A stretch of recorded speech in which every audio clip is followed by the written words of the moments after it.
Please join me in welcoming Jeff Lyman.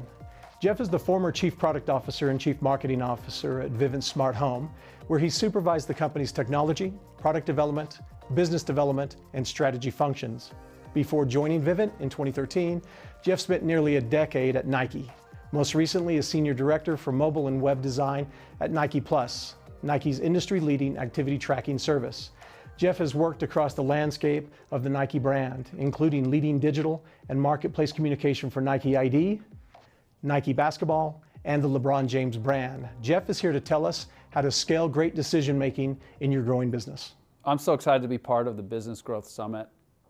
I'm going to talk today about one of the themes that I'm super excited about, and that is how to scale your business. So if you think about when you're a small business, everything's a lot simpler.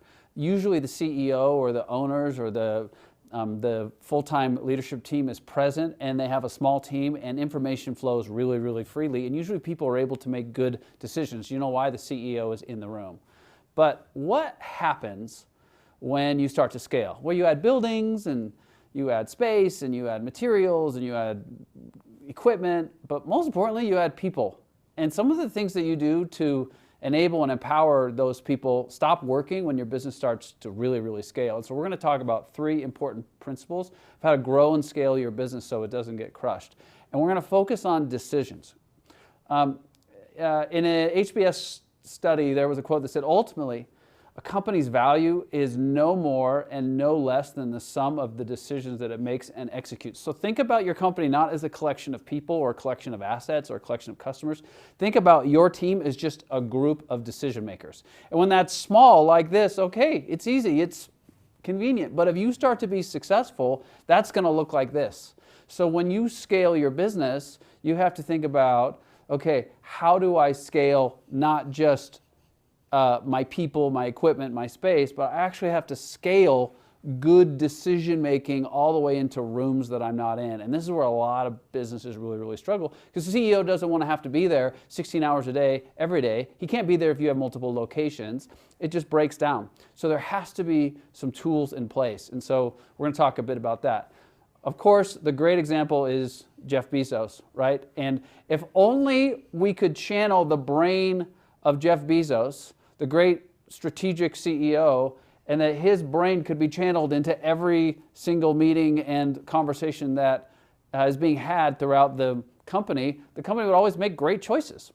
I talked to a small business CEO once who had just scaled his company from about 150 to 600. And he said, Jeff, I would come to work and I would look into a conference room on my way in, and I would see a group of people inside of that room, and I would realize I don't know any of those people, but I know that they're making decisions about my business, and I'm not confident that they're making the right ones. So we're going to hit those 3 important principles to scaling great decision making. So principle number 1, you have to make sure they know what you know, and specifically that they learn the lessons easily that you had to learn the hard way. And this, of course, all starts with French fries, because everything that's good starts with French fries. In the 50s, Ray Kroc, this Illinois entrepreneur, became aware of this shop in San Bernardino, California, that was making these amazing burgers. And at the time, Kroc sold milkshake mixers. And so he had 8 of them. This outfit had 8 of them going at one time, which means they could make 40 shakes at one time. And he flew out from Chicago to LA, drove to San Bernardino because he wanted to see what was going on. And he met the McDonald brothers, and he convinced them that this is a concept and that we could take this nationwide. And so McDonald's was started, the first outside of San Bernardino store in Chicago. But there was one problem. He kept trying to replicate the fries that the Kroc brothers could build, but he kept failing. And no matter what he did, he would call them and say, okay, what temperature is the oil supposed to be, and where do the potatoes need to come from? They either came out burnt, too soggy, and if you've been to McDonald's, if you don't get the fries right, nothing really matters. So he had to go back to first principles, and in his book, Ray says, I he used the phrase, I suspended the need to understand, meaning he was just going to rotely document and follow that potato from the farm all the way to a customer's mouth and figure out what he was doing wrong that the Kroc brothers had somehow figured out but failed to mention or document. And so he did that, and he realized two really important things. One, you had to have the right ratio of sugar to starch. And the way that the McDonald brothers were doing that is when bags of russets would come in, they would throw them in a warehouse with a fan and moisture cure them over a period of days. And during that time, the ratio of sugar to starch would change because you wanted more starch than sugar. If it has too much sugar, it would actually burn on the inside, not even cook enough on the outside. And the water content had to be between 20 and 23%. So Kroc figured out a way to measure both the water content of all the incoming potatoes and to make sure that every bag that came in was cured, open bag for a sufficient amount of time, and all of a sudden he was able to replicate at scale the amazing McDonald's French fries that you see today. And he would go on to say in his book that the French fry would become almost sacrosanct for me. It's preparation and ritual to be followed religiously. So he figured out how to, for every franchise that would start after that, and you guys know now there's billions and billions served at McDonald's everywhere in every continent, but the same way they approach the preparation of the French fries is consistent throughout the globe, and that's because Kroc figured out a way to not have every new franchise learn the hard way, the thing that he had to learn the hard way. Now, let's take that to modern day. You're familiar with Keller Williams Realty. In 2019, they were the number one unit sold residential real estate outfit in the United States, won Fast Company's most innovative company in real estate, and they still have the amazing Gary Keller as their founder and CEO. But it wasn't always so great. In the early 80s, Gary tried to build a bit of a franchise model by starting in Austin and then opening new offices in Dallas and Houston and San Antonio. And so he would go and set these up and hire some people, and then he would say, when I didn't show up, when I went back to Austin, they started to fail. So his issue was, just like Ray Kroc was trying to scale French fries, he couldn't scale Keller Williams. He couldn't scale the magic that was there when the CEO was present, and when he left, it all fell apart. And so he learned the story of Ray Kroc and then applied it to his own business. And he said, I hired a gentleman. I gave him a video recorder, which is a phrase you would use in the early 80s, and a notebook and a pen. And I said, I want you to follow me around, and I'm going, as I launch another office, and I want you to document every little thing I do. And out of that was built a scalable, repeatable playbook that made it so every new Keller Williams office that now started to open internationally, the team could learn the easy way the things that Gary Keller had learned the hard way. So what is that? That's onboarding materials, codes of conduct, living FAQ docs, details and procedural documentation. Or even if you don't want to write it down, as a CEO, sit down and do video and podcast content that your new hires can listen to or watch. They need to get up to speed faster, and there are so many things about the business that they can learn quickly from you so that they don't, at times when you're not in the office or it's a satellite office or someone else got hired to be the manager, they don't fail where if you were in the room they would have. Remember, we're thinking about scaling the intelligence of the CEO, okay? But what happens when a member of your team encounters an issue that no one's ever seen? Something that even the Gary Keller or Ray Kroc playbook doesn't have a stanza for. And that's where we get to principle number 2. You need to make sure that your team, your employees understand your desired outcomes, both the near-term goals and the long-term vision. And the metaphor I'm going to use is the metaphor of artificial intelligence and the way that it works. Every AI, I don't care if it's for self-driving cars or the rank order that a Google search orders results for your particular search for, I don't know, backup phone batteries, right?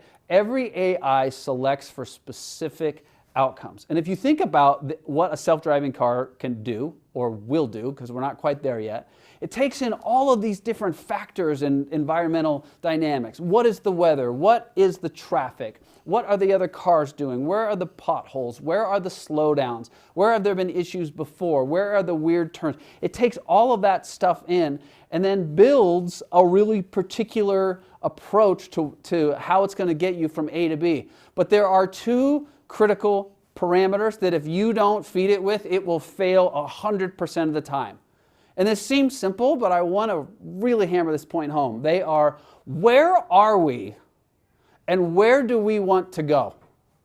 Okay? And you would be surprised in how many businesses you speak to the employees and team members and you say, what are the goals overall for the company or for your team?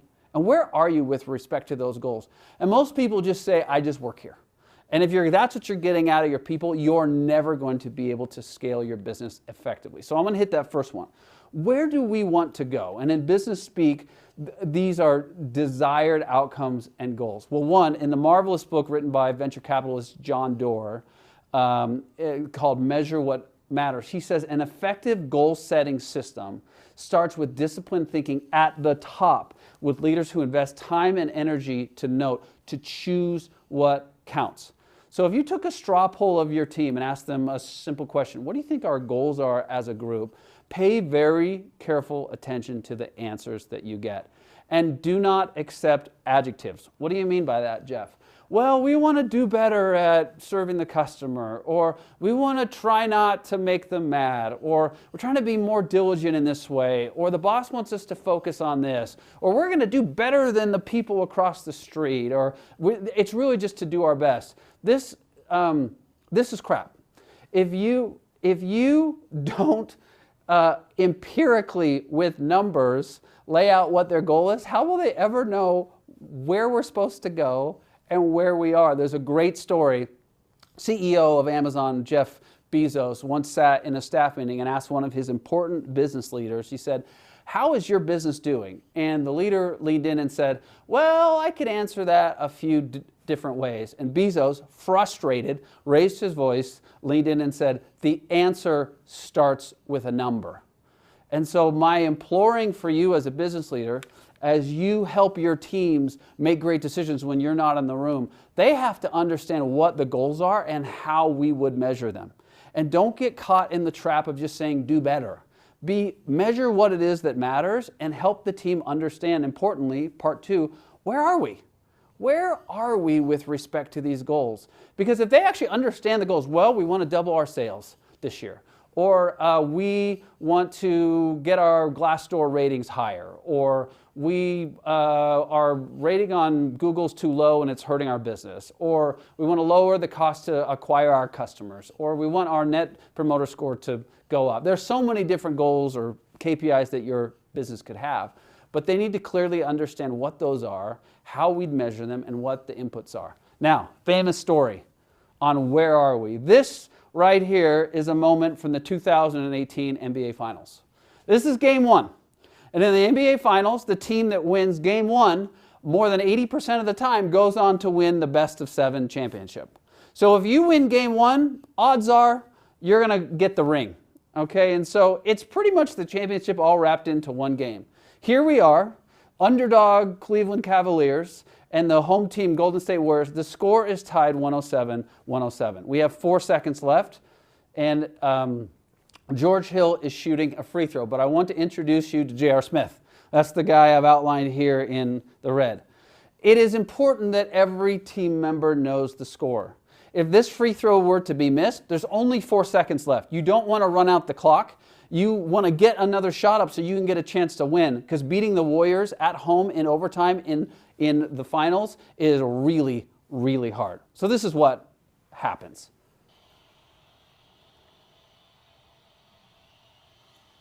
There's our miss.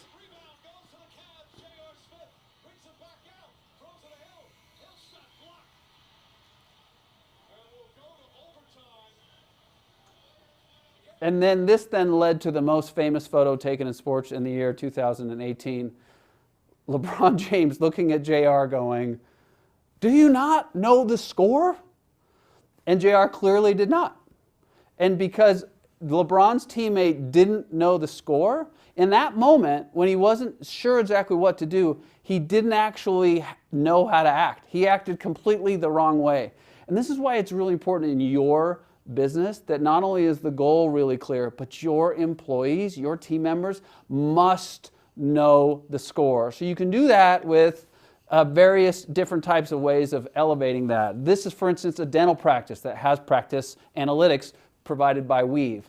And it lays out lots of different parameters, like look at this one in the middle, hygiene reappointment. That means for every patient that walks out the door, what percentage of them have been scheduled for a new appointment? And that may be the most important goal in that week, that month, that quarter, that year. And that's the number that you manage against. And it's important too that you don't give them 50 numbers, because there won't be a hierarchy. And back to Door, he said when people have conflicting priorities, unclear, meaningless, arbitrary shifting goals, they become frustrated, cynical, and demotivated. So ruthlessly force rank your priorities. Just pick a few. Just pick the 1 or 2 or 3 things that absolutely matter. Gather your whole team, whether it's 50 or 500 or 5 people, and say, you guys, this is what matters and this is why. Pick those goals and then elevate that progress. Talk about the progress. Talk about the score, to use the NBA Finals parlance, as frequently as you possibly can. So everyone knows where we want to go and where we are. Your goals can't, and your progress towards them, can't look like Puxatawny Phil. He just comes out once a year to tell us how we're doing on our progress towards spring.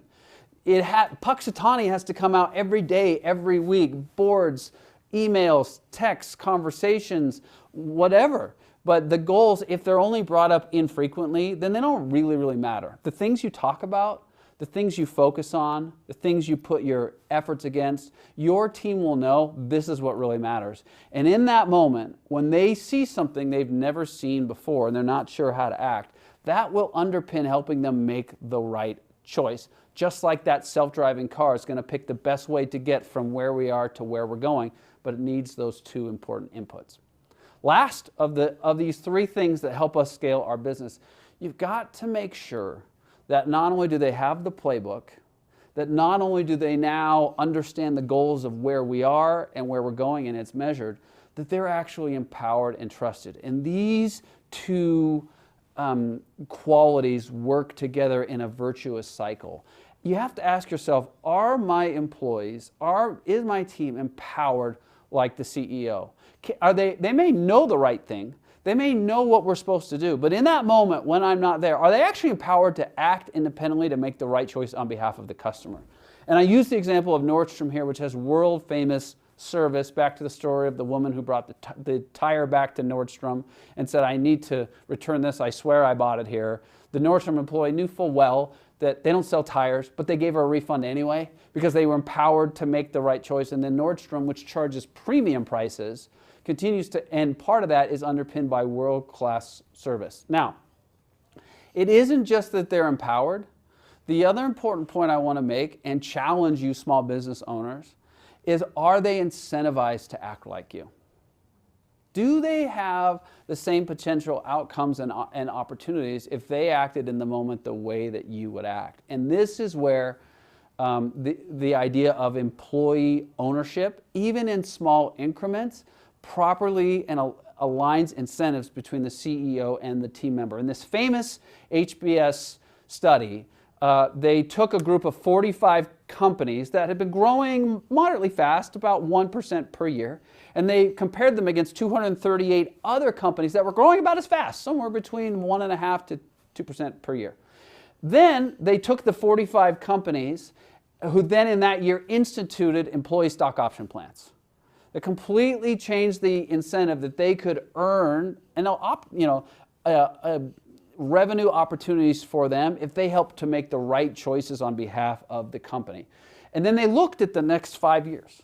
And during those 5 years, after the 45 companies instituted employee stock option plans, Their annual employment, meaning the growth of the company as a proxy, outstripped that of the 238 comparison companies by 5%, and sales growth was 5.5% faster.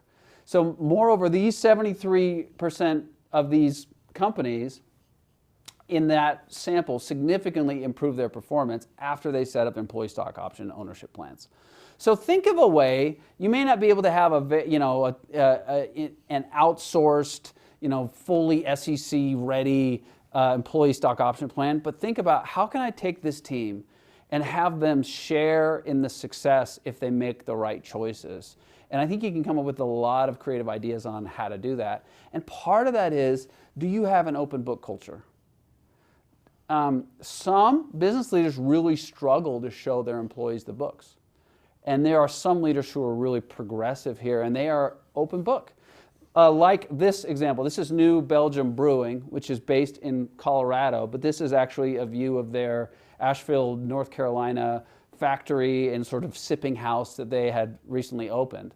And people were so excited to work for this company and had heard so many good things. They were literally moving to Asheville before they even had a job, hoping to get one. And their co-founder, Kim Jordan, said something really interesting that struck me. She said, I wasn't sure that I wanted to show my people our books, but we'd been doing a company retreat every year since we started, and that year we did a quick exercise from the book with our co-workers. We asked everyone, if our company brought in $100 in sales, how much would be left after we paid all of our expenses? And the average answer she got from her group was $60.